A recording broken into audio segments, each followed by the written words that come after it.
All right, welcome back to the Tavern, the Take Warriors. We got a couple of technical glitches straightened out, so thank you very much for your patience, and welcome again from wherever around the world you are.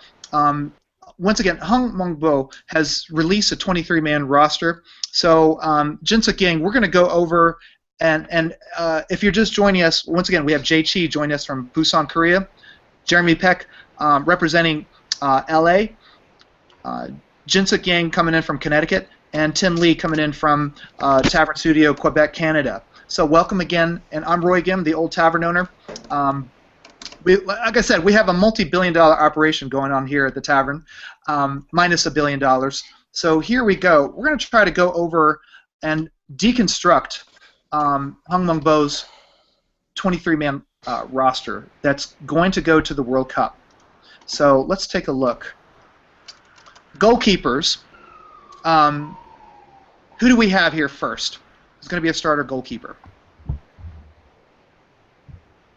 Hong Sung-yeon? Alright, let me do this again? Alright. Yeah, let's take it from the goalkeepers. Cool.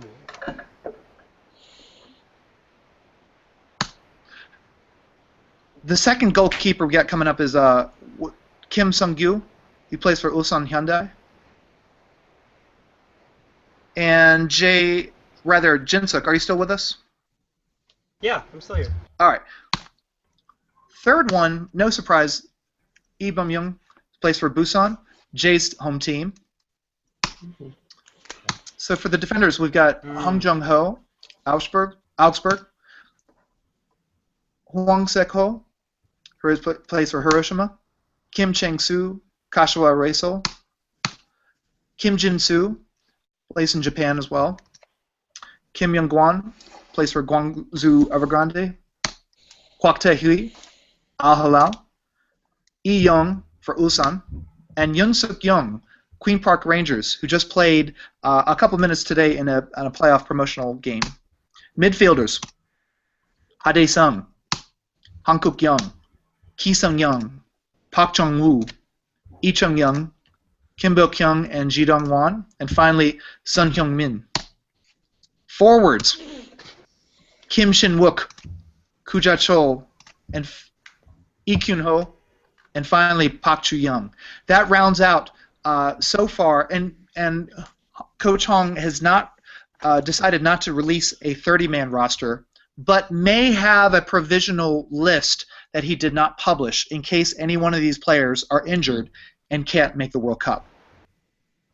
So where did Korea's 23 come from? If we broke it down, 6 of them are from the domestic K-League, 4 comes from Japan, 3 are playing it over in China, 5 are playing in England, either in the Premier League or in the second-tier Champions Division, 4 from the Bundesliga, and Kwak Tae-hui is our sole representative from Saudi Arabia. So, well, let's get back to everybody here at the for the hangout. What do you make of this 23-man roster? And we're gonna, Jinsuk, at this point, I'll let you take over. All right. So, well, as for the question of what do you make of this roster, let's start from the goalkeeper position. Like, is there anything that surprised you guys? Like, did any of you actually expect someone else? Wondering. No, Well, I don't think so. Because, I mean, there was the chance for Kim Jin-hyun Sarah Osaka, because he got that call for I guess it was the Greece game. But I didn't see it as being that he really was ever had a shot making it. I think Lee Bum-young always kind of had the inside track on that one. Yeah, Kim Jin-hyun never really had a chance, I thought. And who do you guys expect to start? I wonder if it's a toss-up between, Jung Sung-rung and Lee Bum-young. From what I understand, Lee Bum-young has had some better stats at the moment at the K-League, but because of experience, Jung Sung-rung's got it, I think. No, there's no chance Lee Bum-young will start at the World Cup. I also don't think Lee Bum-young will start. I mean, he's been doing really well in the K-League, but I feel like in open play he's been kind of a letdown. And I don't think he has experience that Jung has, or the pure reflex that Lee Myung has Sungyu not. has. Lee Myung has yet to make his senior debut. He has 0 caps for the national team, so I Yeah, can't that see too. him. Yeah, exactly. It's Jung Sung Ryung will I probably personally think start. Jung will start. Yeah, because of his experience.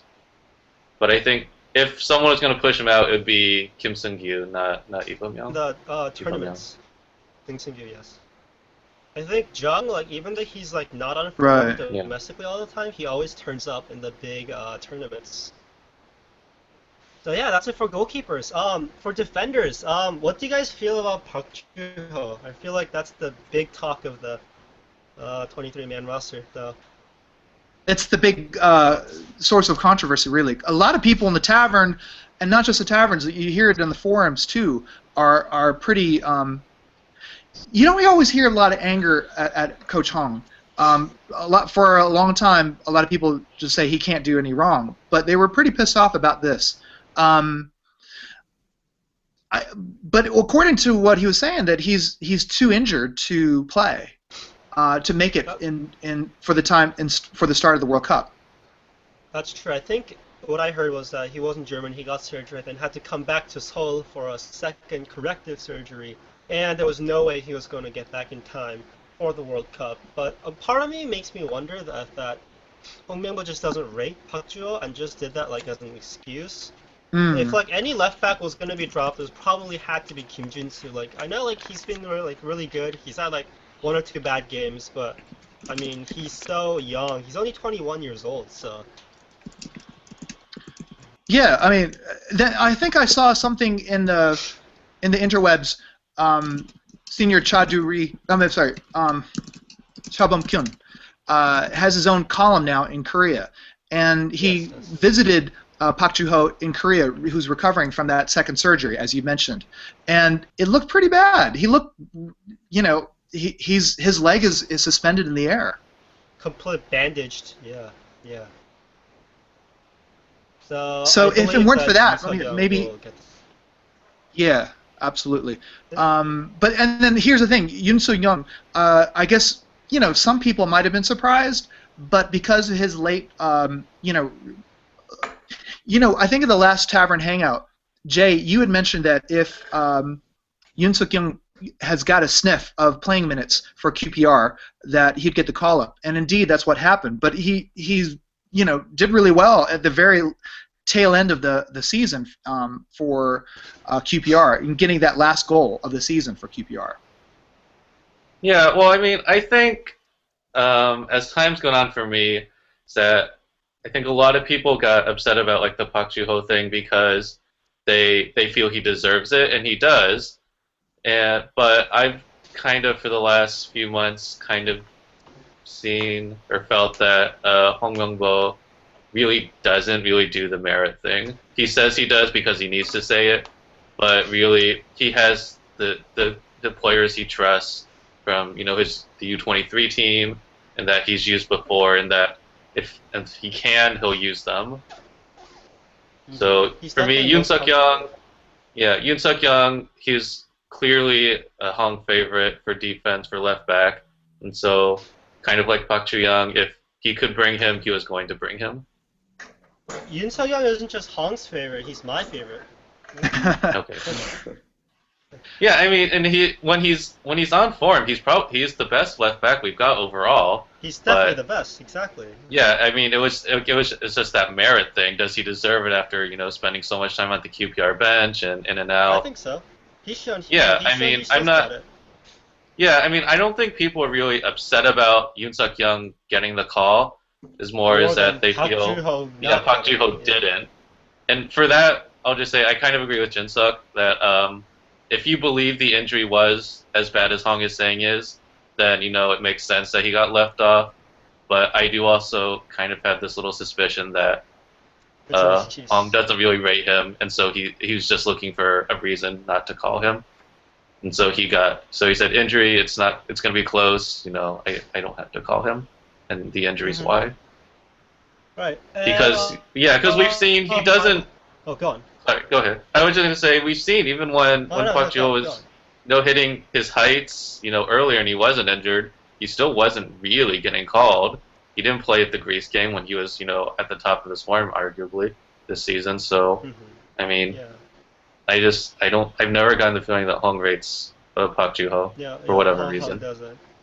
Yeah, and I feel like despite his club form, I've never seen him do well on the national team either. Although he really should have been tested in the Greece game. Oh, what I was going to move on to was the right back of including Kim Chang-soo instead of Chaduri. Now everyone seems to want to include Chaduri. I'm a little iffy about that. Like, why does everyone want Chaduri back? I mean, partly for leadership. There is, however you want it to give into that idea that the leadership has some kind of good juju for the Korean national team. Maybe a good luck charm, that sort of thing. I mean, but in reality, Cha, I understand, I think, to some extent why Hong didn't want to choose him. He might have been, like Jay had mentioned in some tweets earlier, talking about Chaduri, that he might be too attack-oriented and not enough defense-oriented to suit Hong's taste for Young is what very defensively oriented. Yes, and then he would fit the bill a little better. I think, but Chang's. I don't know. Honestly, I don't know too much about him, so I guess that was a surprise. I mean, for me, it came out of left field a little. But Kim Chang-soo? Yes. Yeah. Oh yeah. I don't know why he was included. I think picking Chadori over Kim Chang-soo would have been the better idea. He hasn't really played much for Kashiwa, has he? Like, when I've always checked the J Leagues, like, he's not always playing.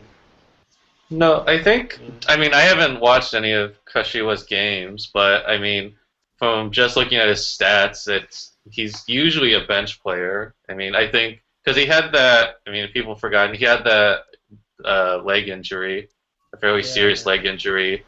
I guess it was earlier. I guess it was last year technically, and then so he missed like 6 months or something, or 4 months or something. He missed a long time, and then basically he's just starting to come back.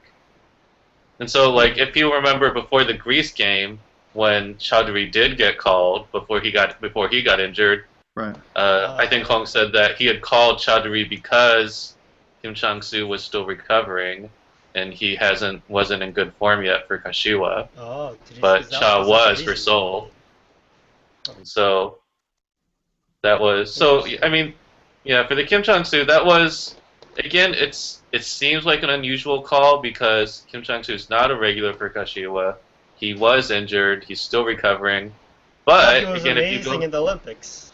Yes, and that's the thing. If you go back to that thing, the players Hong trusts, Kim Chang-soo is one of them because he was, remember, one of the 3 overage players Hong drafted into the Olympic side, which was kind of an unusual thing there to bring him right back to as an overage. But it was a very, very good choice. Kim Chang-soo was definitely one of the most impressive players versus Mexico in this. What's the team?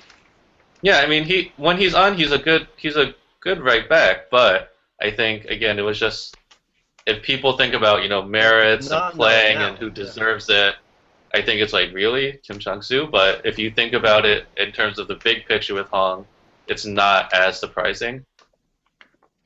Yeah. And I think there is a narrative real quick that's emerging with Hong, and I think that it overall may tie into the idea that the gestalt of the Korean national team, that the sum of the whole of as a team is greater than the sum of its parts. So if they can really gel in the backline together, even though it's been noted that none of the players had any World Cup experience, that they might be able to surprise a lot of the Western analysts who don't know who a lot of these defenders are. Yeah. Well, I mean, in terms of like, go sorry, go ahead. on. Oh, I was going to say in terms of like. Oh, I was just going to say, in terms of gelling, I mean, I still think the starting back line will be the one we've seen. It'll be Kim Chan-soo at left back, Kim Jin-soo at left back, Kim Young-kwang, Hong Jong-ho, and Lee Young. So I mean, I don't think Yoon Suk Young will have a shot to get in there, but I think as of now, I think Kim Jin Soo will still start at left back. Yeah. So I think it'll be the four that we've seen largely, unless something big changes in the next weeks. I mean, the last thing I could say about the back line, it is too bad that, on one hand, Cha Ju-ri will miss out on the last chance he has for appearing in the World Cup for Korea. And chances are it's likely that Park Ju-ho, it could be his last chance as well. He's, approaching 27, and, but time will tell, I think, yeah, it's probably done for Park Ju-ho. But anyway. Yeah. All right. So that's all we have for the defense. Midfield. I think there were little surprises here, except for one. And you guys can tell me who that is. Park Chung-woo. I don't know why people are surprised about that. I mean, it's not a surprise. I mean, given Hong Myong-Bo's preferences, I felt he was going to be included, but he's kind of fell out of form recently, That's the thing. I would agree with you. He and for the national team, he hasn't been as impressive recently. Yes. Yeah. Exactly. Oh yeah, we got Tim by the way. Hey Tim. Finally. Sorry about that. No, it's all good. I'm glad you could join. Now my question is, do you guys buy Hong Myong-Bo's rationale?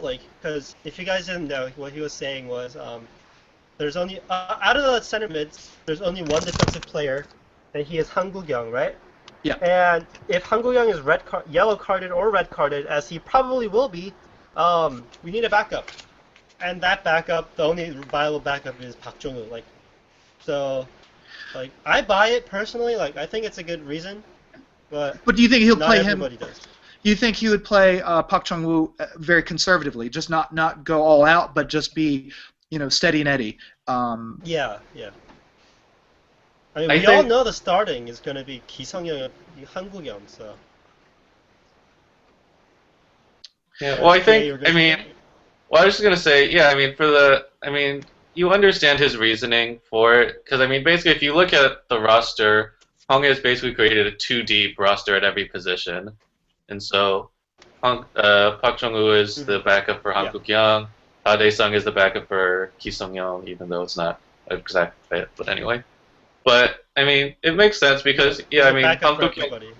Yeah, because Han Gu-kyung is a very aggressive player, so you could easily see him maybe not getting red carded, but maybe getting an accumulation or be suspended for the second game. Yeah. Yeah, well, not maybe the second, maybe the third game against Belgium, or if we get round of 16 for that one. It's not hard to see that. So it does make sense to bring in a backup, but Park Chung-woo, he's really, people really peg him as this really defensive holding midfielder, but he's really not. Yeah, he's more of a shuttler, right? The box. Yeah, at his best, he's kind of a box-to-box player, because, his tackling it's okay, it's not great, though. His time, he always has this one moment where he goes just for this really bad tackle and he gets booked in every game. And so, he could fail in either spot, but his passing's not, honestly, his range is nowhere near as good as Ki Sung-young, and his defense tackling isn't quite as good as Han Gu-kyung. So, he's an all-rounder, but he's a step down, clearly. This is where, and again, we sound like a broken record, all of us, that anybody looking at the team in depth knows full well, honestly, that we're not as deep as a team as we could be compared to other teams that are going into the World Cup. It's a problem that is obviously has to be addressed in the long term. Not going to be solved overnight, but you can take a look at this 23-man roster. When you break it down, there's room for bit of concern. Yeah, if you look at our backup, because we have at the starting 11, and then there's a backup for every single player. If you look at our B team, it is eerily similar to the team that lost versus the U.S. And yeah. Not good. Bad news. The meaning behind this is we have no depth. Period. Yeah, exactly. I Is that it for midfield? Is there anything else? There you is, guys wanna except say? I don't know if we could jump early into with Key being. This is a terrible pun, but the key to the midfield. He's injured at the moment. He was saying as soon as he got back to Korea, once Gus Poyet released him from duties at Sunderland, that he said he can't even run at this point. We're all hoping and praying that he has a good speedy recovery with all the good doctors from the tendonitis he suffers. And I think the injury concern. Korea isn't the only national team that's worried about all the injuries that's racking up, but Japan's has it worse actually. Is that right? Japan has Hasebe and Uchida looking to miss the World Cup, I believe. Holy moly! I mean, I mean, do I care? No. But, right now, I think our only problem is Ki Sung-myung. Yeah, making sure he gets back healthy. Okay. We got good doctors. Let's hope so. Oh, another point of contention was actually Nam Tae-hee. Yes, they're talking about people were pretty angry about Nam Tae-hee's exclusion. I mean, what did you guys think about that? We don't need 3 more wingers. We already have Ji Dong-won and Iguno and Kim Bo-kyung for the backup 3 line, and I think that if one of them had to be cut, it had to be Nam Tae-hee. Yeah, we're pretty top heavy on wingers. It's true. Mm-hmm. He's a victim of just we got Sun Hyung-min, we got Kim Bo-kyung, we got Lee Chung-young. Hong Myong-Bo has more than plenty share of options to choose from. Although, given Kim Bo-kyung's absolute crap form right now, I personally think that Nam Tae might have been more useful because during the Olympics he showed exceptional ball stealing, winning back the ball. He was extremely good at that for some reason.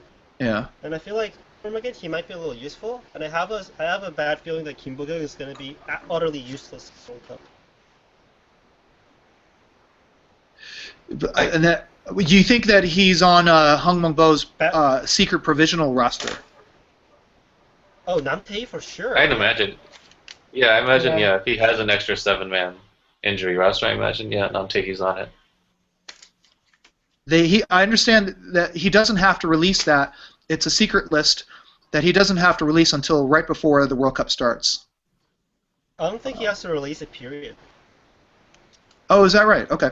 I'm not sure, but I imagine if he's turned in the 23-man list, that's all FIFA really requires. Yeah. Mm-hmm. I don't know the official rules though. All right. Yeah. So we can only get. I wanted to ask though, before we go into the forwards, if anyone thought that Lee Myung-ju should have gotten on. Lee Myung-ju. He plays for Pohang? Yeah. Yeah, that was my alternative for that was my Park Jung-woo alternative. Lee Myung-ju would have been a solid alternative, but Lee Myung-ju hasn't. Well, in his last couple of games, he hasn't been showing up actually. I don't know. I feel like he would have been. He would have probably been better than Park Jung-woo, but Hong Myong-Bo trusts Park Jung-woo. Exactly. Yeah. I guess there's a difference. Well, I kind of wondered maybe if it was like a fit thing, that Lee Myung-ju really just does not fit that 4-2-3-1.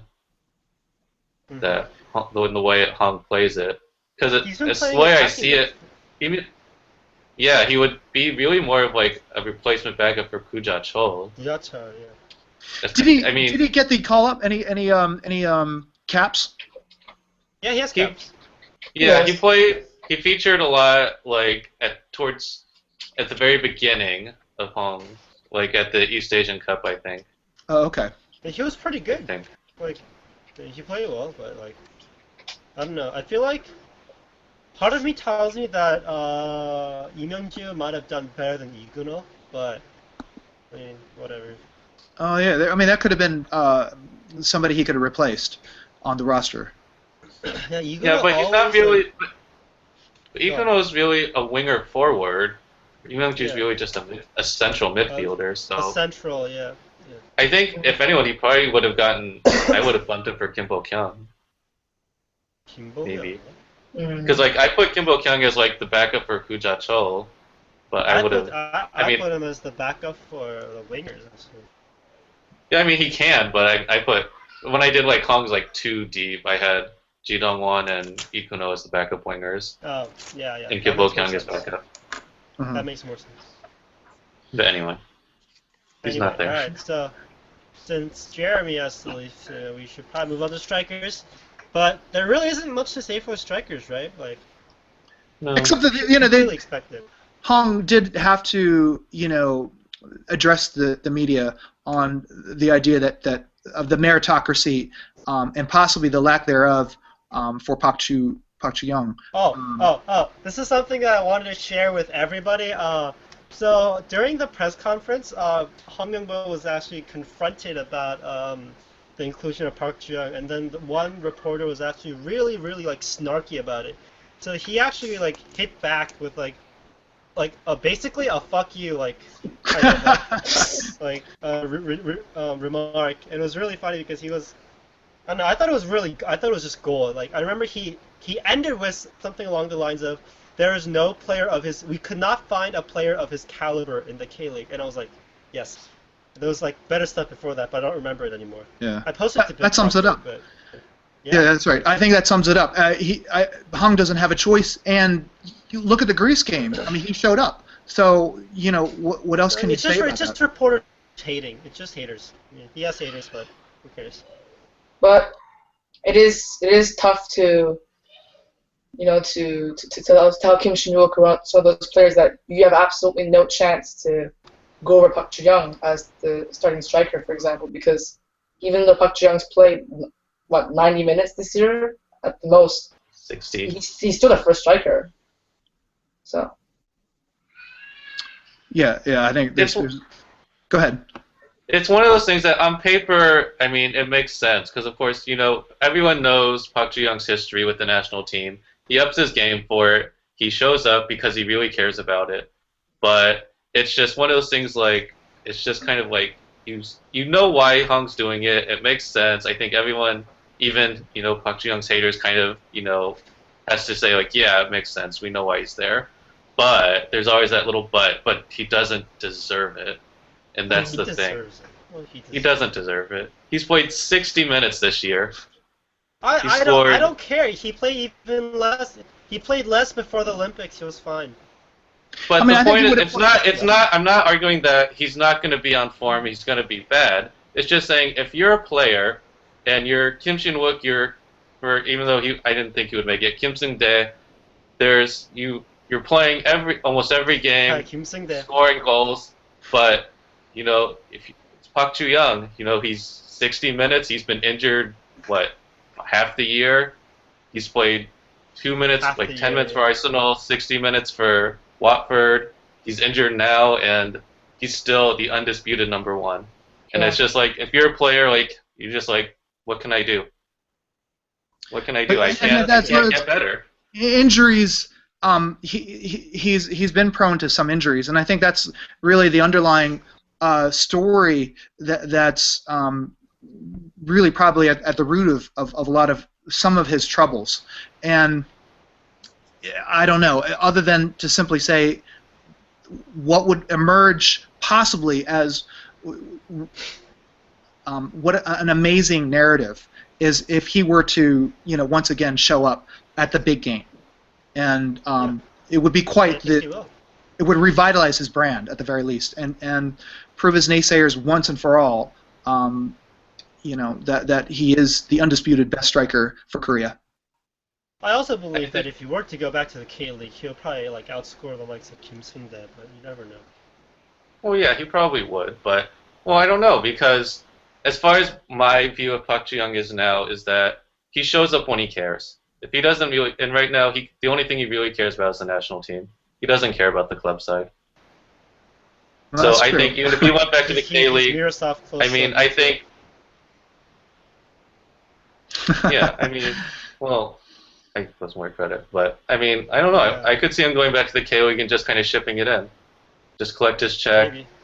and just I don't care. Whatever. Chill. I'm Park Ji-young. Yeah. I don't know if you can tell. I've lost a lot of respect for Park Ji-young over the last year or two. He's a complicated figure. I mean, I think he's one of the most complicated characters that we have on the KNT. But all will be forgiven if he were to score the vital goals. I mean, in the end, isn't that what counts? Jay, just for you, I'll buy a Park Ji-young jersey sometime soon. Alright. I'll wear it backwards. So the name is full front. Okay. Alright. Right on. Alright. If he does well at the World Cup, I'll buy a Park Ji-young jersey and I'll wear it. Woo! We'll make a bet. Well, all right, that's a good wager right there. All right. If he gets, Anyway, let's move on. not many. Let's All right. move on. And Yeah, because Jason, Jeremy thank you. has to do his thing. If you have any comments, any questions about what our take is on breaking down the 23-man roster, you can always come to takeoverwarriors.com. Let us know what you think. We're going to move on really quickly. I'm just going to update, not really much more of a discussion, but more of an update. Cardiff, of course, Kim Bo-kyung relegated. But because we have a Google Hangout, it's more of a visual kind of a element we have for this podcast. I've got a prop for you. Holy crap! Whoa! Yeah, bitches. Jerseyception. Nice. Nice. This is that's Kim Bo-kyung's jersey that was signed when they were in the second tier. They were yet to be promoted, Championship. and then of course, as you well know, they're back to the English Championship second tier division. But good luck to Kimbo, and I don't know, maybe he won't be there next season if he has a good World Cup showing, and may be able to transfer somewhere else. So Cardiff relegated, Sunderland miraculously surviving, but there's Gary Monk who's doing a PR campaign back at Swansea. I think he was now promoted to becoming the permanent coach for Swansea. He just turned in his papers to stop being a player, and now he's full-time coach. And he has started a PR campaign to woo Ki Sung-young back to Swansea. So we'll see what happens. He's got some choices now at this point. At least his agent might be doing so behind the scenes. In the meantime, both Cardiff and Fulham has filed a lawsuit against the Premier League, saying that because Ji Dong-won was an ineligible player for a couple of games, that it's Sunderland that should be relegated and not either Fulham or Cardiff. But the Premier League has a pretty rock-solid case because while it was a clerical error that could result in 3 points lost, the fact was Ji Dong-won participated in those games that did not all those games, I believe, that he lost in. So it didn't feature. That's right. It was one draw, but despite that, it wouldn't have affected the point situation. It gives leverage and leeway for the Premier League to make the kind of hand slap wrist find for Sunderland. Lee Chung-young's season with Bolton is done. They finished 14th in the English Championship table. So they're still in the second-tier wilderness. However, Yoon Suk-young and QPR's promotional playoff just got underway. They drew with Wigan in the first leg, 0-0.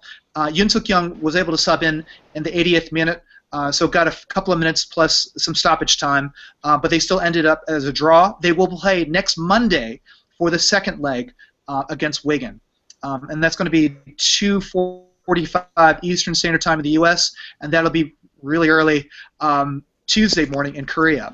Since we're talking about Europe, Barcelona's transfer ban has been lifted, and those following the story would know that Lee Sung-woo, amongst other Koreans who are in the La Masia Academy, were deemed as improperly transferring into the Barcelona Academy. Barcelona is appealing the ruling and at least temporarily won this injunction to lift that transfer ban. His brother, Lee Sung-woo's brother, Lee Sung-jun, is as part of the deal to keep Lee Sung-woo in Barcelona. They were able to get Lee Sung-woo's brother to transfer to Cornella Academy. In Germany, so we have Right. Sorry. yeah. Just looking at the time, can we let Jeremy do his part because he's gonna have to run in like 5 minutes? Yeah, absolutely. Let's go right to Jeremy. You've got an update on some of the pre-World Cup fixtures. I think that's more important than what's happening right now in Germany. What do you got for us? Well, as of now, tickets haven't been released yet for the Korea-Ghana friendly. But just to remind our viewers, Korea will play Tunisia on the 26th of May back in Seoul. The Ghana friendly is going to take place on the 9th in the U.S. at the Sun Life Stadium in Miami. And before Ghana plays Korea, they will play a friendly against Holland on the 31st. Oh, interesting. Yeah, but other than that, there isn't much to say. I heard that there's a rumor, and you might not be able to answer to these rumors, that Korea may have one more friendly against Cameroon, but I haven't found any other information about that. That may be just pure speculation. Have you come across any information regarding that rumor? I haven't come across any information. Okay. Hey, thank you so much for joining us. I really appreciate that. I hope you even had some fun in joining with us. Well, of course. Yeah. Thank you so much for inviting me to this hangout. Yeah. I hope we see more of you at the tavern. Jeremy Peck, he's our new contributing writer. Yep. Also, remember to speak up. You can talk whenever you want, man. Yeah, just interrupt us. You like, yo, shut up. I'm gonna talk now. Yeah, just interrupt us. And England, Ecuador, and Honduras will also play in the same stadium. They'll play friendlies. Oh, the Sun Life Stadium in Miami. The Sun Life Stadium in Miami. Yeah, they've got a lot of pre-World Cup fixtures there. Mm-hmm. Very interesting. And I think it's because they're trying to replicate that humidity and heat that Brazil might bring. I think so. Yeah, and the Tunisia friendly, it was probably scheduled so that because they think that Tunisia might be similar to Algeria. Caliber. In terms of caliber. I wouldn't say caliber. I think it's play style more like. I've also heard that Belgium is also going to do a friendly against Tunisia. Huh. Probably on that same line of thinking, trying to get an Algeria type squad to play against. Mm-hmm. It's too bad they're going to be a punching bag, because I like Tunisia. Tunisia will be the punching bag. Algeria, I'm actually really wary about. They're not a bad team. I think they could surprise. They definitely surprised the U.S. 2010. I've actually read somewhere. Go on. I've actually read somewhere that for our first group stage match against Russia, that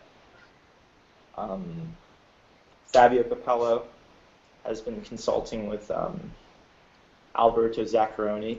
Oh yeah, I heard that too. A lot about Korea, but I still think that we'll beat Russia in the first group stage match. Zaccaroni knows it's nothing. It's going to be. Yeah. Japan's pretty unlucky about Uchida and who's the other guy? Hasabe? They got injured? Yeah, it's pretty unfortunate for them, but I like it. Isn't Hasabe their captain? Hasabe, yeah. Yeah, exactly. Hasabe is the captain. Yeah. What's that term? Schadenfreude? Schadenfreude, yeah. Where some of us are engaging a little bit of that, but maybe that's okay. That's perfectly fine. It's okay. It's fine. Little Schadenfreude never hurt anyone. So, Jeremy, thank you so much for your contributions. Any last? Okay, this is a bar, of course. So, any last call before you have to depart and leave us? Nothing to say here, Jay. Roy. It's all good. It's all good. Those actions all look the same. And let me tell you, I'm glad you're there because we finally have some West Coast representation. I know we have a lot of people that's tuning in to the tavern from LA, from all over the West Coast. So finally we got somebody from Tavern Studio LA to represent. Yeah, I'm thinking before the World Cup starts, we should probably find out about places that are going to host World Cup viewing parties for Korea. That's a capital idea. I think the tavern, we have plans to try to really highlight all the different viewing parties that are taking place, not just in LA, around the world, I think. I think we can have this in an organized way. I know there's going to be viewing parties on the East Coast for sure. Unfortunately, nothing goes on in Connecticut, so I'm going to watch inside my house. In Los Angeles, There's a lot of Koreans. a lot of Koreans. I know that there's going to be a World Cup viewing party at the Staples Center. Oh, very cool. Yeah. Oh, lucky you guys. Yeah. Do you know if it's going to be for all? Quebec. There's one World Cup viewing party about a block away from my house. There's like a huge grass field where all these Koreans gather, and there's a huge screen that they set up so that we can watch these group stage plastic matches. fan heaven, guys. Yeah. But we'll have to stay in touch about that for sure. The Yeah, soccer fans every 4 years. Well, I say this, Jeremy. I say this in absolute green envy. Fuck the West Coast. All right, guys, I have to head out. But thank you so much for having me here. Yeah. Thanks, Jeremy. Bye. All right, take care. Yep. Take care. Did it. All right. We're going back to Okay. Germany. Really quickly, one before we talk about, I think it's Mainz and Augsburg that at one point were vying to try to get a European qualifying spot. There is rumors that Ji Dong-won is going to stay at Augsburg another year on loan. Now, as everybody should remember, Augsburg has him for this year on loan, but he's scheduled to start his 5-year residency with Borussia Dortmund next July.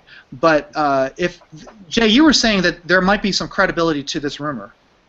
Yeah, well, over the last couple days on Twitter and the internet, reports that Dortmund are going to sign Ciro Immobile from Torino and Juve on a 5-year deal.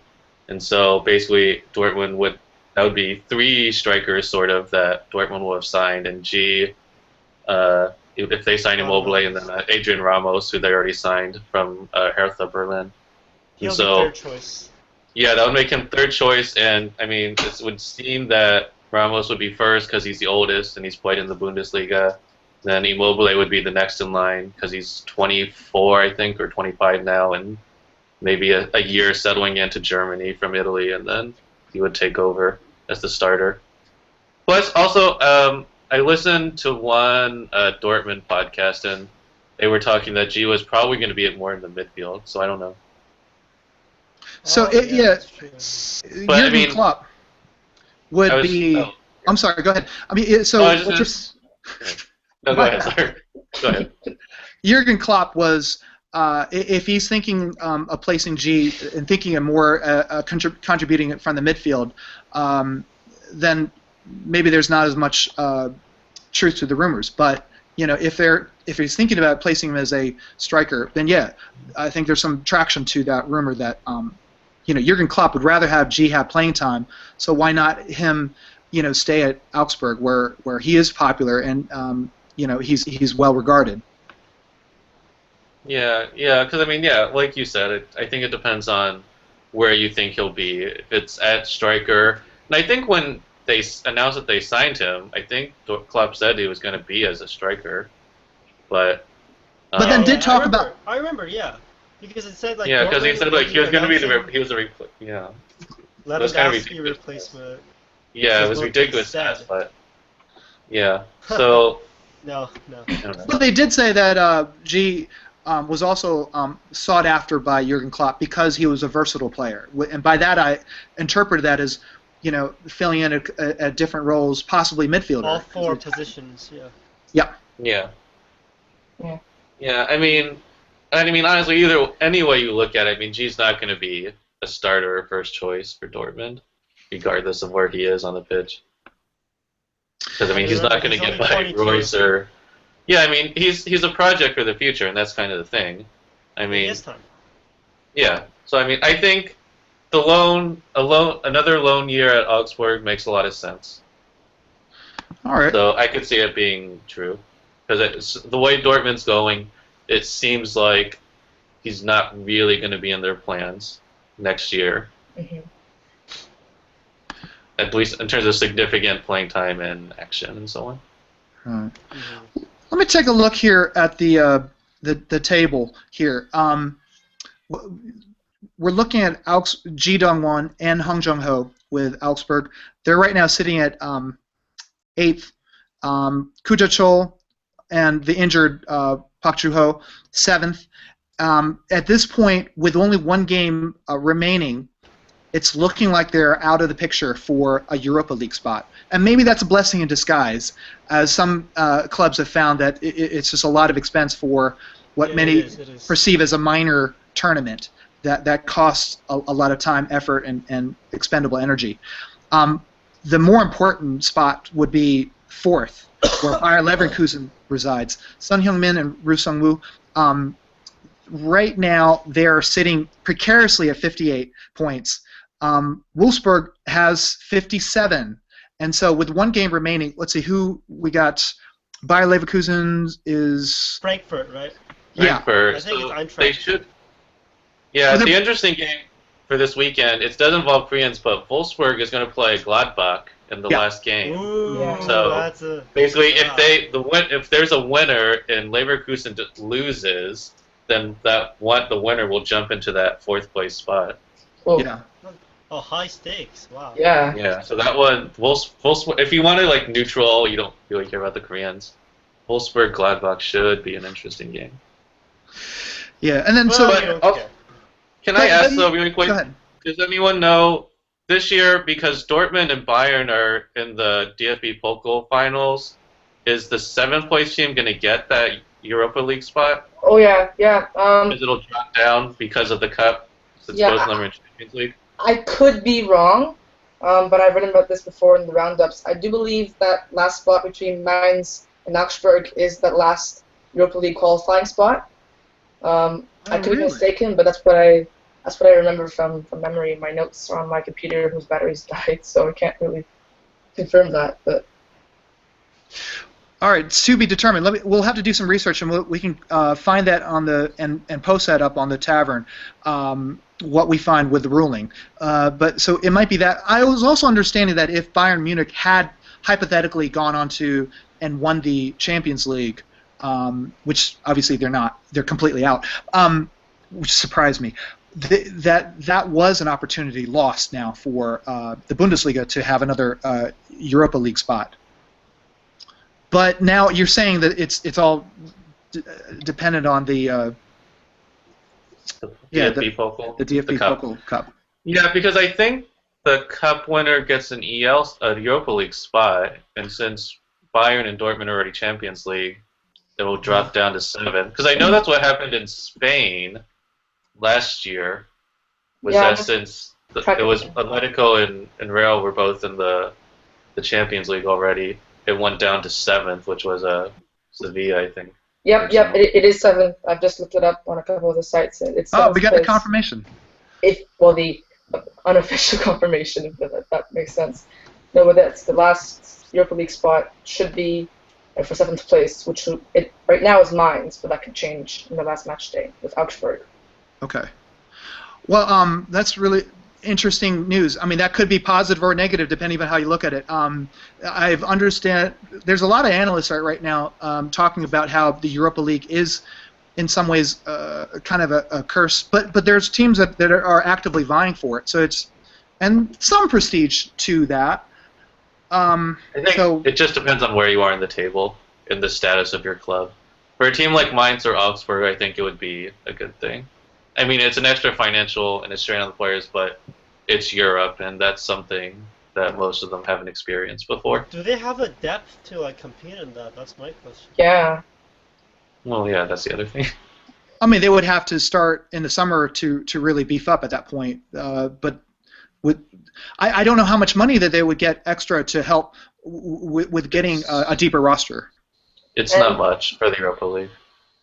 But if you also take the example of the Premier League in Liverpool this year, they were, I think, kind of still are outside shot at the title. They're in second place right now, and they missed out on the Europa League last year, and many analysts are saying maybe it's because like Europa League would have been a burden had they made it. So the fact that they're free of European tournaments definitely worked in their favor this year. Yeah. I mean, that is a point. We'll have to see. And as far as I could tell, Jay, you're right though. Mainz and Augsburg both seem to at least want to desire that. So, maybe there's something to that as far as a spirit kind of thing, as opposed to say, Bayern Munich. If they had been barely able to get a Europa League spot, that would have been maybe seen more in a negative light. Yeah, for like the bigger clubs, I think, like Tim mentioned Liverpool, I think that would be a situation where their fans would probably rather they just dropped out of Europe.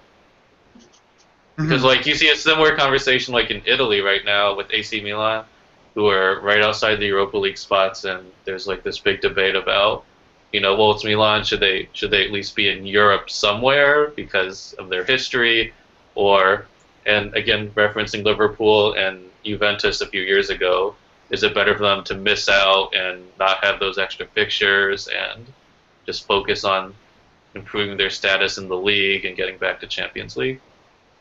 So I think for the big clubs, Europa League's a waste of time for most of them. They see it, but for these kind of smaller middle clubs like Mainz, it's to get to Europe is a big thing.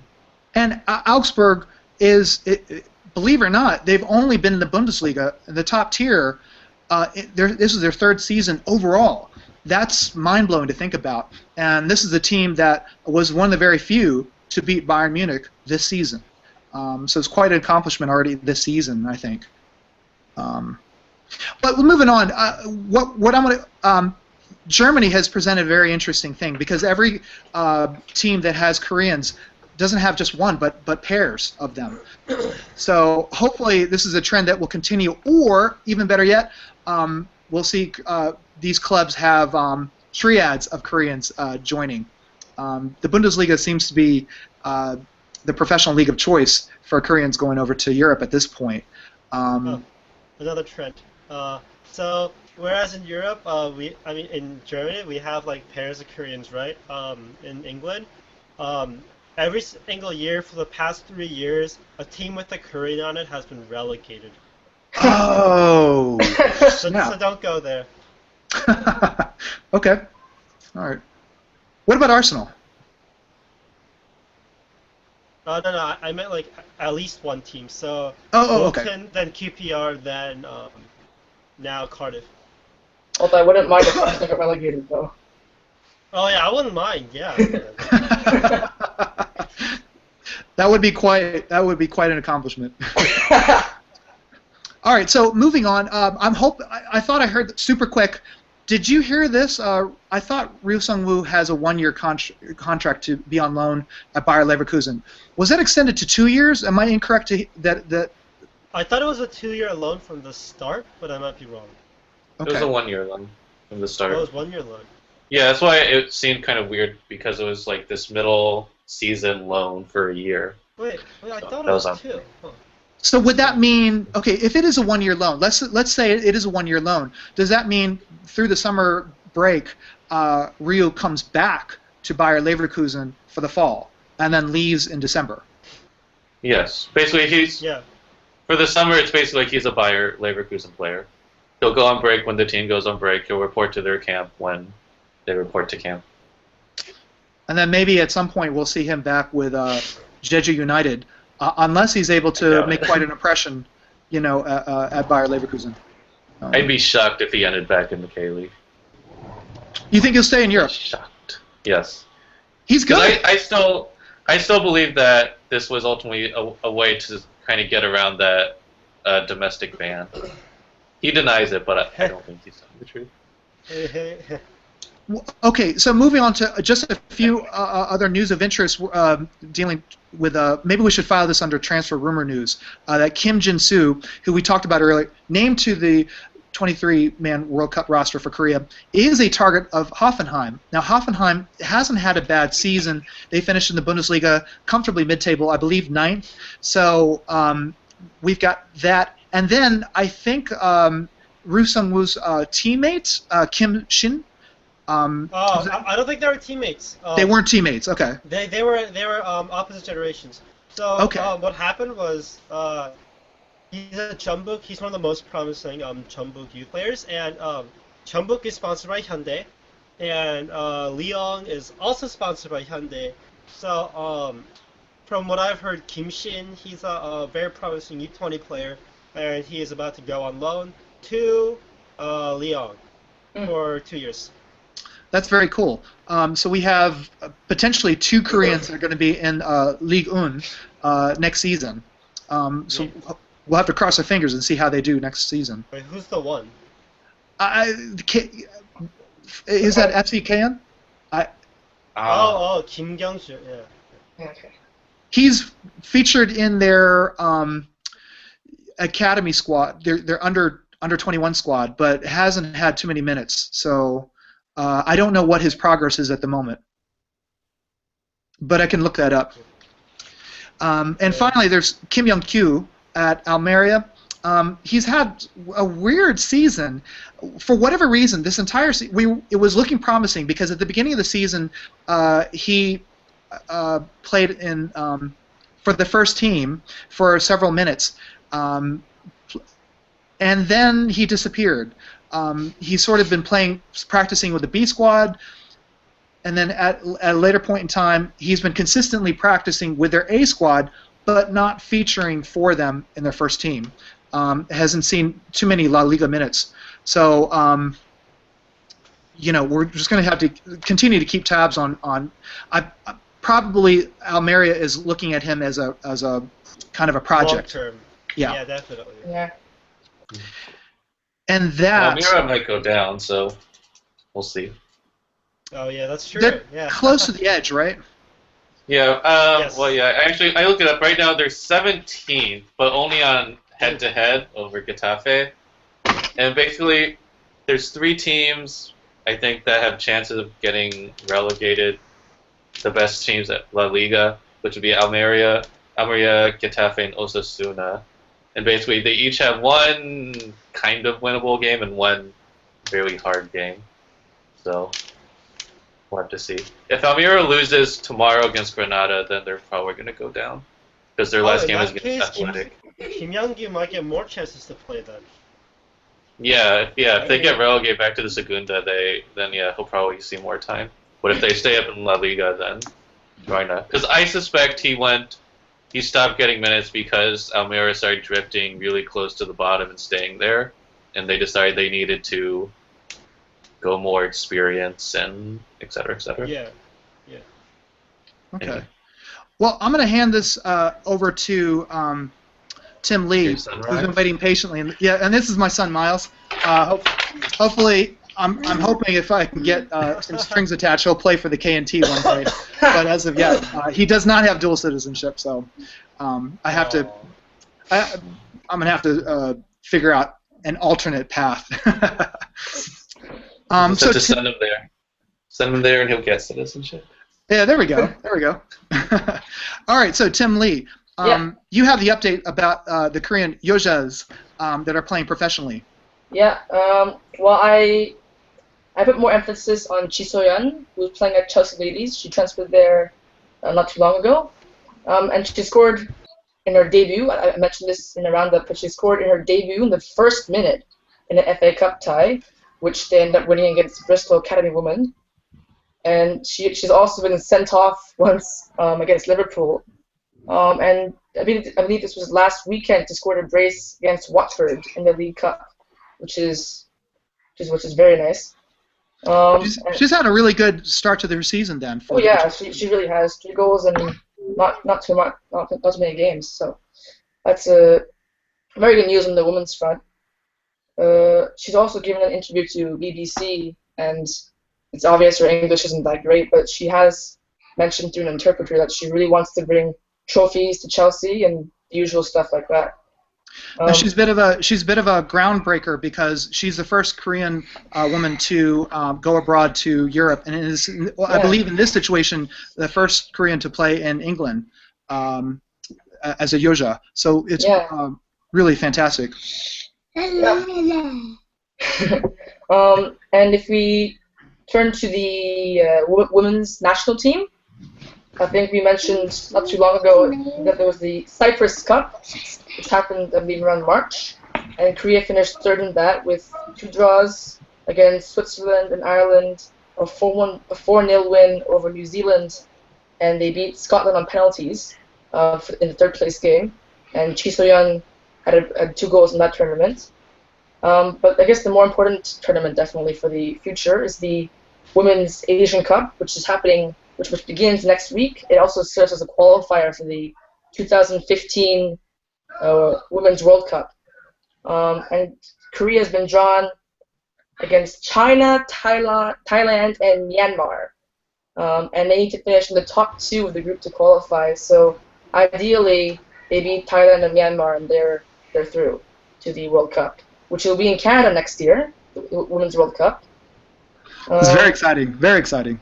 Hopefully, they end up playing in a city that's close to here, but if they end up playing on the West Coast, then there's absolutely no chance of seeing them. But yeah, and they beat Vietnam 5-0 in a friendly a couple days ago too, so looking bright in that front too.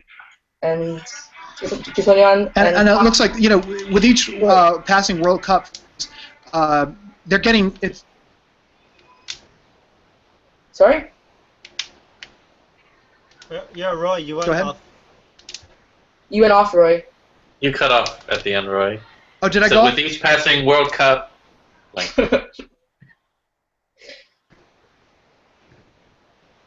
Okay. Yeah, well, it's, there's more visible. Sorry, there's more visibility, international visibility to, and a spotlight to the Women's World Cup. So, really, I think we're coming to a point where Korea is, hopefully going to be able to have a good showing, for international. Yeah, hopefully. Oh. And just to mention, in the squad selection, the 23 women roster for the Asian Cup, Park Sun, who you remember from the whole scandal about her being I hope we didn't lose Tim there. Okay. Oh, am I still there? yeah, you're fine, Tim. Okay, good. Guys, I kind of have to go now. Yeah, so, you're there. Yeah. Yeah, okay. So I'll see you guys. Bye. All right, Jinsook, thanks for hanging out. Sorry. See you.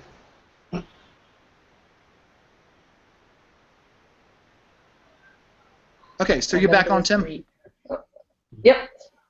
Just want to mention that Park Sun and Chi So-yeon were obviously, Chi So-yeon obviously in the 23 squad, women's squad for the Asian Cup, and Park Sun, who we remember from the whole scandal about her being a man when she really isn't a man, and the whole controversy over that. And she's also been nominated to the squad, and she scored a goal in the Vietnam friendly a couple days ago. So, just That's things to keep in fantastic. mind. Yeah, so I think that's all. And I'm sure that's really good for her confidence as well. Definitely. And continue with football, despite the controversy. Yep. Well, Tim, thank you so much for the update. Really appreciate that. It looks like we're going to wrap things up here. I'm Roy Gim, coming from the actual physical tavern of the Taekwondo Warriors. Jay Chi coming over from. Right. Oh, go ahead, Jay. Are we not doing the K-League? My gosh, I am so sorry. You know what? I wrote down the wrong thing. Okay, Jay, we can't forget about the K-League. You've got an update for us.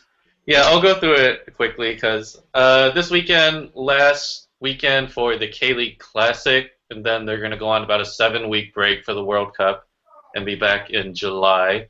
But as things stand right now, Pohang, last season's champions, are still top of the table, 22 points.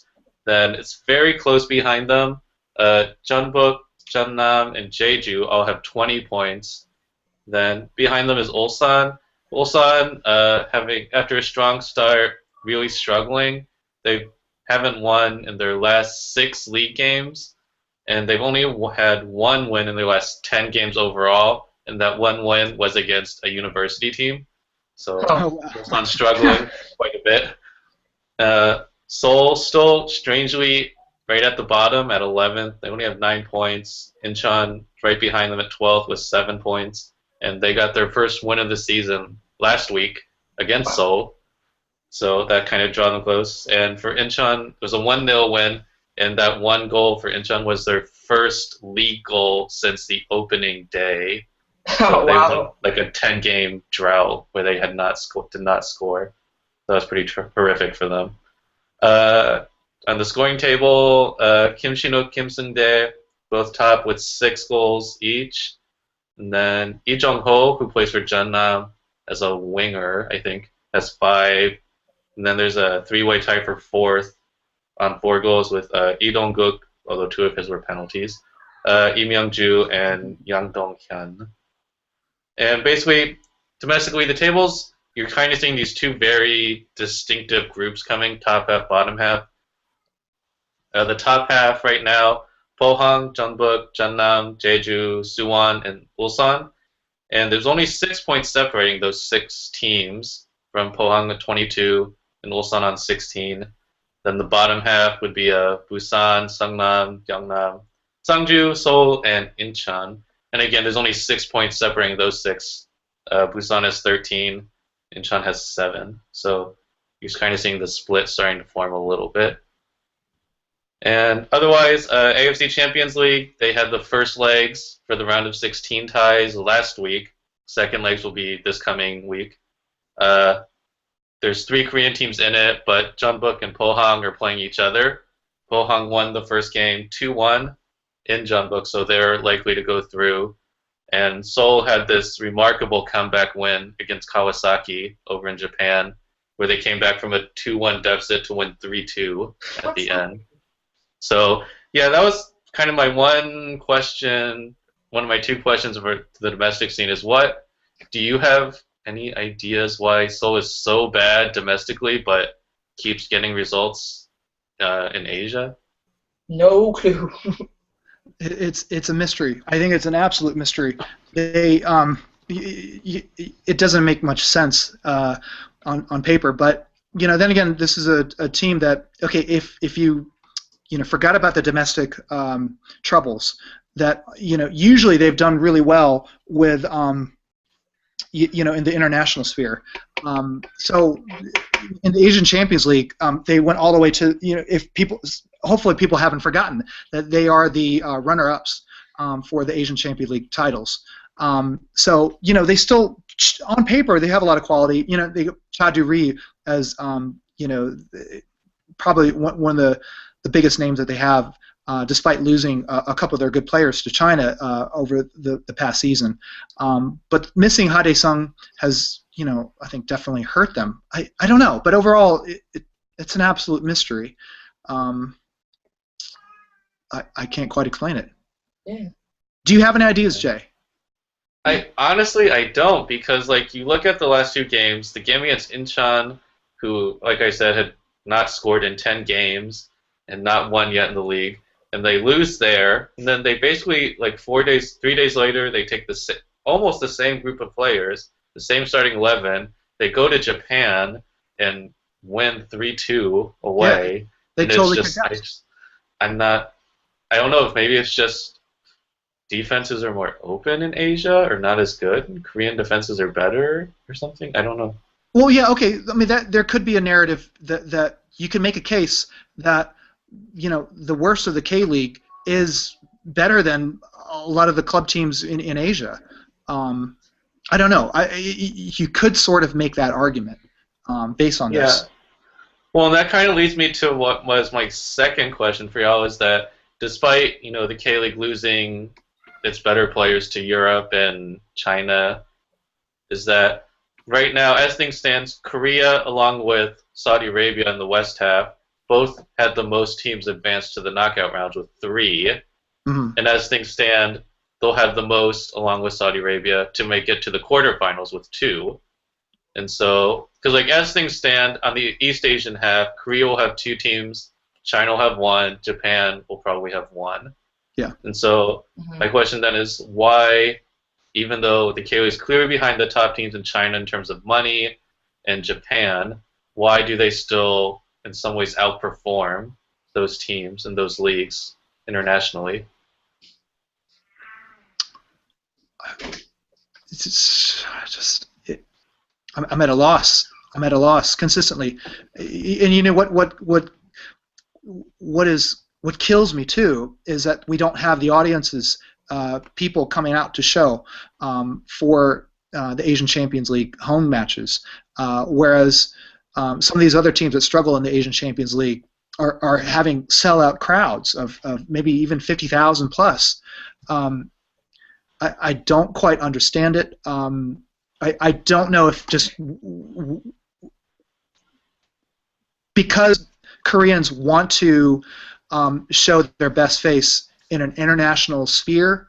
I mean, this is just conjecture, pure speculation. But if they really do care about their image, and so maybe they're concentrating a lot more on these Asian Champions League matches for that reason. But it's hard to say. I'm just at a loss still overall. Yeah, because I mean, like you hear a lot in the U.S. about the J League, but I mean, it's completely possible that there might not be any J League teams after this round, because the one J League team because Kawasaki's losing to Seoul, and they're going to need to beat Seoul pretty heavily away in Seoul to make it through, because Seoul has 3 away goals. But That the other will be team, tough for Kawasaki. yeah, Cerezo Osaka got destroyed by Guangzhou 5-1 in Osaka, so they're out.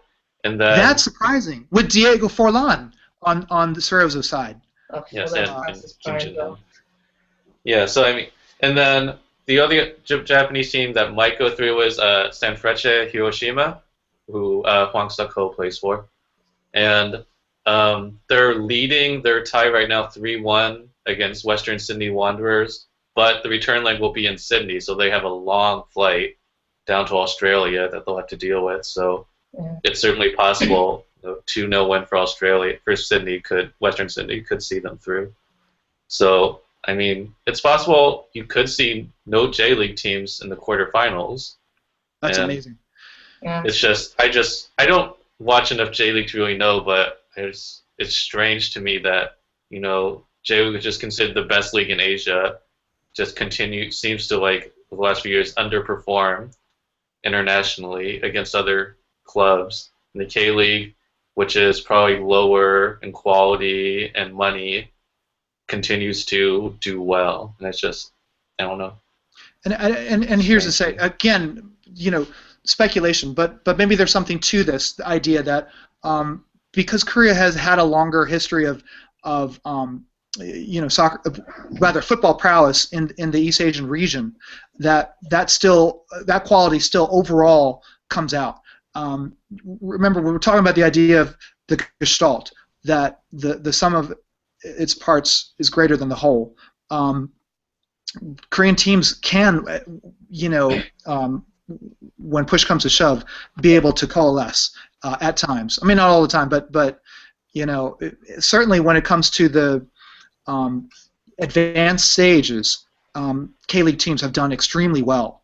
Extremely well. What was the stat? 4 out of the last 5 finals have featured Korean sides, and the vast majority of them winning those titles. So I think perhaps it's Korea's long history of having good football knowledge, and that just carries on. Yeah. All right, and so just to wrap up the AFC Champions League, if people don't know, they changed the rules this year and how the draw works, and that they basically decided to split it into West Asia, East Asia, because as Roy alluded to, there have been a lot of East Asian teams in the finals lately. And so for a Korean team to make it to the finals, they will have to beat Guangzhou at some point, either in the quarters or the semis, most likely. So, do either of you think either Likely Seoul or Pohang can do that? Well, Pohang. Oh, go ahead, Tim. Go ahead. oh, thank you. I think they could because I think last year Guangzhou was a lot more, I think a lot more competitive. Maybe it's just my perception, not following the league, following the AFC that closely. But I know this year Guangzhou have been beaten 4 times. Jeonbuk and Melbourne beat them in the AFC Champions League, and 2 Chinese teams have also beaten them. So I think it's possible, definitely possible that a team could be Guangzhou, but they definitely seem like, the highest, like lots of, how to put this, it seems like they're the most, not prestigious, but they're the team to beat, to put it that way, to make it to the finals. So I think it's entirely possible that a team could, but it's not necessarily going to be an easy thing whatsoever. And I put money on Pohang being the team to beat Guangzhou. They've just been they've been a beast in the K League as of late. Their manager, he's really young and he's brilliant. I know we've talked about him before, maybe off camera, but I think is a manager for the future. And definitely has some great ideas that obviously is showing through. All right. And then, since Tim's here, we'll wrap up the domestic scene with the K-League Challenge. Daejeon Citizens, currently first, 16 points. Behind them, there's a little bit of a logjam. Daegu, Goyang, and Anyang are in the 3 playoff spots. They're all in 11. Goyang, though, has a game in hand, so they could jump up to second. And then behind them is Ansan, who have 10 points, but they've only played 5 games. And if people aren't aware, Ansan is a little city outside of Seoul, and it's where people know about the Sewol tragedy. It's where that high school is based in Ansan, which is why they have not played as many games. Their home games have basically been canceled and postponed until later dates. And so they're basically only playing away matches right now. So Ansan could make it up higher once they make up those games, but right now, Daejeon on pace for automatic promotion. Yes. It'd be kind of odd to. This is probably not going to happen. It'd be kind of odd to see FC Seoul relegated and Daejeon Citizen promoted, but I'm pretty sure Seoul will find a way sooner or later to get out of that relegation spot. But it'd be kind of eerie, I guess. I'm still hopeful for it. I'm still hoping for an Anyang Seoul relegation promotion playoff match. Holy moly, that would be crazy. That actually would be awesome. A lot to play for. Yeah, well, I think that would be it's not. This isn't a good thing, especially like in light of some of the stuff that happened, like in world football, like in Italy this last weekend at the Coppa Italia. Mm-hmm. But I think that Seoul Anyang might be the first game you really see some really bad blood come out at a football match domestically. Even because to the usually, point of violence? I don't know if it'd come to violence, but there's still some really bad feelings in Anyang towards Seoul. The only huge, remarkable derby that attracts lots of fans I can think of is the super match between Suwon and Seoul. So yeah, but even that one is still gets a lot of people, but it's lost. It seems like it's lost a lot of heat the last couple of years. Mm-hmm. But because I don't know, people saw when Anyang was formed. I think it was just last year, or maybe it was 2 years ago. So all the K League teams sent them. If you've seen in Korea, they send these flower bouquets, these like fake plastic flowers with messages of like congratulations on it. And fans got hold of the one from Seoul, and they just smashed it to pieces. Oh yeah, I saw that. They set it on fire and they stomped on it and broke it to pieces. So wow. There's a little bad blood between. So I think the chance for them to relegate Seoul would be just an incredible thing for Anyang. Sweet revenge. I think it could be, at least as long as it doesn't turn violent, like you say, like the one we saw in the Italian Cup match. It would be a rivalry that could occur. Would be really good for the K League. absolutely vital, I think, and people can see the real passion from these football fans. I remember when the Ansan was being formed, they had YouTubes of the supporters coming out. It looked like a pretty good showing, and that was really neat to see, and it gives me a lot of hope for the future of the K-Leagues, seeing a team like that potentially get promoted and making waves in the K-League. Yeah, it'll be interesting to see what happens. But yeah, so just to reiterate, yeah, K-League Classic will end this week for about 7 weeks. K-League Challenge, though, will keep going. So if you are in Korea and you need some live football fix, then you can check out the K-League Challenge. Lord knows they need attendance. Those games are averaging in the hundreds. So, Oh, yeah. Oh, so yeah, goodness. get out there Pathetic. and check it out. Especially if you're in the Seoul area, because most of them are in Gyeonggi-do and right outside of Seoul. Goyang, Anyang, Ansan, some other places, Bucheon. So, And hopefully if you're in some of these. Gyeonggi-do. Yeah, and hopefully some of these midweek Asian Champions League matches. Did you say Seoul's matches? It was going to be at home? The return legs will be this week, Tuesday, Wednesday, I think, as always. I'm not sure which day Seoul's is on, but Seoul will be home, and the Korean match between Jeonbuk and Pohang will be in Pohang. Okay. So Hopefully it'll be a good turnout. ACFC. Yeah. Right after the group stage, I kind of glanced at the attendance for those teams, and Seoul was getting a decent turnout. I think it was around 10,000 per game. I mean, it's not great. Pohang was like 5,000. Then Ulsan's was terrible. So, but they're out. So Ulsan was literally like 2,000 people per match or something. It was really horrific. I think the Thai, I'm not sure, but there was a Thai team, Buriram. I think their attendances were really high. I could be confusing them with another country. I hope not. No, I think you're right. Thailand. No, but yeah, Buriram is Thai. Yeah. I know, but just and I've from what I remember, their attendances are pretty high. So gets me a little bit jealous how a team who's not traditionally that great in the Champions League gets a lot more. Like it's a higher attendance than a team like Ulsan, for example. But that's just the way it is. It seems in the K-League right now. Yeah, I'm totally with you. I see those big crowds. Yeah, Thailand. Who would have figured that you have people turn out in droves for these games, these domestic league games? But they do. They turn out, and it's like, damn, what could the K-League do? I know we've talked about it ad nauseum, so it can't be solved overnight. But I think it'll be a topic of discussion we're continue to have to discuss. Yeah, I'm gonna have to sign off now. So. Yeah, All well, right. that was all I had for the domestic scene. So we can go ahead and wrap up this hangout. All right, fantastic. Hey, it was really nice hanging out with everybody around the world. And once again, this will be up at the Tavern of the Taeguk Warriors. So thank you on behalf of me, Roy Gem, Jin Suk Yang, who are departed, Jeremy Peck, Tim Lee, and Jay Chi. I want to wish you all a good night. Ciao, gayo. Check out. Yeah, ciao,